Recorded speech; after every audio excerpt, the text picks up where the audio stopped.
Good afternoon. It is really nice outside. I have to say that about Tucson today.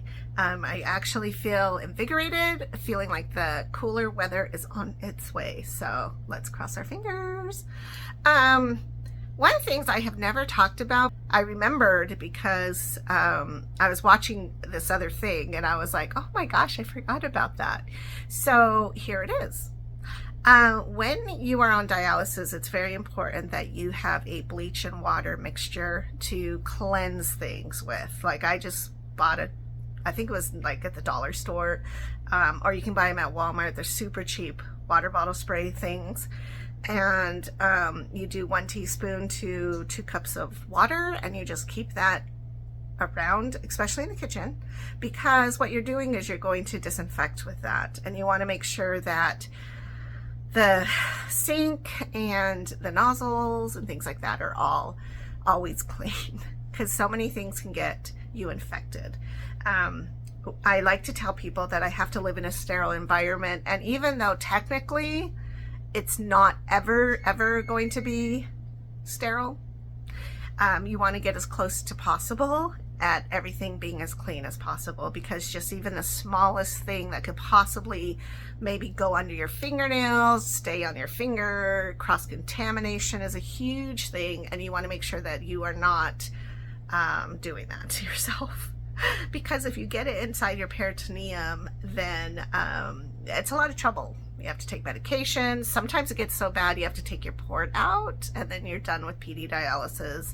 And I don't know if they will redo a PD dialysis situation, or once you're done, you're done. I'm not sure. I'm thinking then you would go automatically to hemodialysis, which is something that I'm not interested in. So I really want to make sure I stay sterile and clean.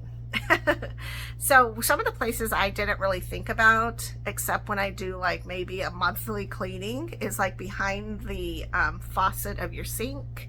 There's that area between, your faucet area and the wall, that can gunk up with stuff.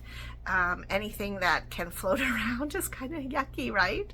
So one of the things I also do is I have enough inventory that I'm able to put a disinfectant soap that I get from Baxter, that I order with my medical insurance, so that it's the real stuff that I need. I have one container of it at the kitchen sink. So I used to buy like Dial or Equate or whatever hand sanitizer, soap there was, but since being on dialysis, I don't buy those anymore. I actually just use what I'm allowed to have every month. So basically the places I have those at is going to be my kitchen sink, both bathrooms, and my showers. I think just my bathroom. Yeah.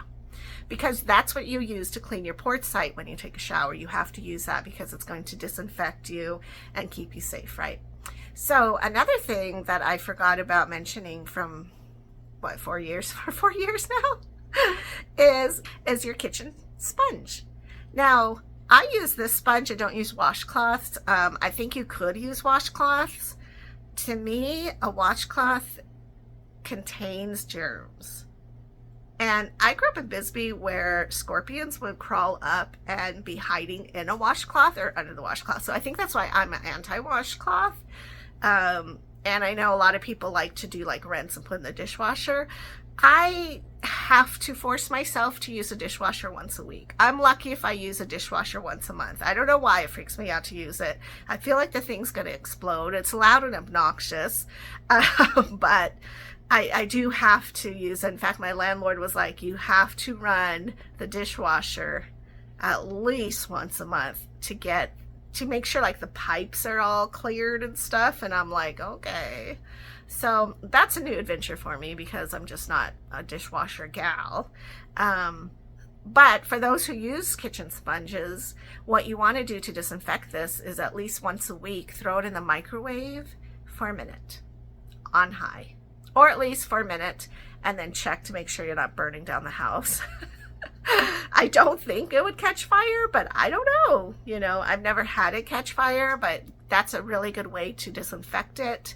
A lot of times when I wash dishes, depending on what I make, like I don't usually cook pork. We're just not really a pork family, but I will definitely use bleach when I do chicken. Not so much beef, but whenever I cook anything chicken, whether I'm cutting pieces of chicken or using the cutting board for sure, in my hot dishwater, I will add a little bit of bleach. And so I think doing that is a great way to also get this disinfected. And then whenever I'm done with it, there are people in this house, not me, and there are people in the world, I call them monsters, I'm just kidding, who leave the dish sponge floating in the water in the sink. I don't know why people do that. I don't do it. It disgusts me. I can't do it. So I always squeeze mine out, usually run some hot water through it, and then I have a spot that it sits so it can air dry itself out. That's my method to kind of keep the bacterias that could grow in here out. If I smell something, I just toss them out. I know Costco is probably the best place to buy the giant package of these. I don't know how much they cost. It used to be like $10 for 12 or something like that, and nowadays I'm pretty sure it's a lot more, but you can always buy them, you know, at Walmart or whatever, and they do get thrown away though. So eventually, actually every month I throw one away just because I don't want to continuously have germs growing in here, and then even if I'm disinfecting it. Plus by the end of the month, I use cast iron pans, and so by the end of the month usually they're pretty cruddy anyways, so I have to toss them out. Another thing about the kitchen sponge is that it's a lot like your kidney, if you really think about it, because your kidney is spongy-ish and it has these little holes in it. So every time you eat or drink or consume, you're doing whatever you're doing, it's always going to hit your kidneys. So what happens when you have kidney disease is your sponge gets gunked up. That's what kidney disease is. So as you're eating your saturated fats and you're eating your vegetable oils and your seed oils and the gross processed preservative filled foods, soda, it's gunking up all of this. That's probably why we were created with two, because the creator knew that Pepsi was going to be the enemy. No, not really. The creator knew that we would have a struggle. And so he gave us two. Well, I have one. So therefore mine got gunked up pretty quickly because it was doing the job of two. So that's my story. And that's how I ended up on dialysis basically. But you, my friend, need to think about what you're processing through your kidneys and maybe make some changes so that you don't have to be on dialysis. Sometimes I run across people who, and rightly so, get freaked out because they're like, oh my God, I was told it was stage 3 kidney disease. And I'm like, thank heavens that you're stage 3, because stage 3 is basically where you're at, probably at your age anyways, depending, you know. But if you were to change what you eat and drink,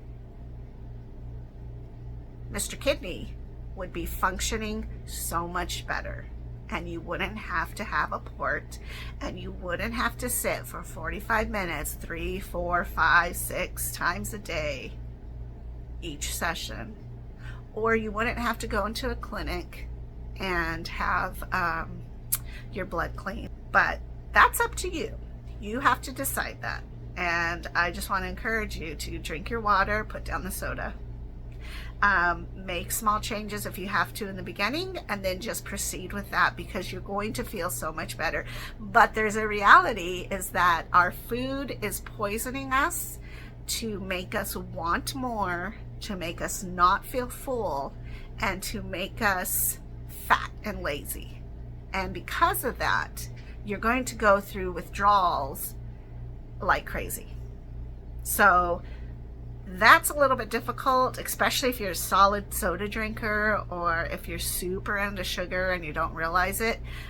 If you're not into reading your labels on your food, those are things that you'll definitely need to start doing, especially if you've been told that you are stage 3 kidney disease, because don't let anybody tell you that it's an automatic for dialysis, because it is not.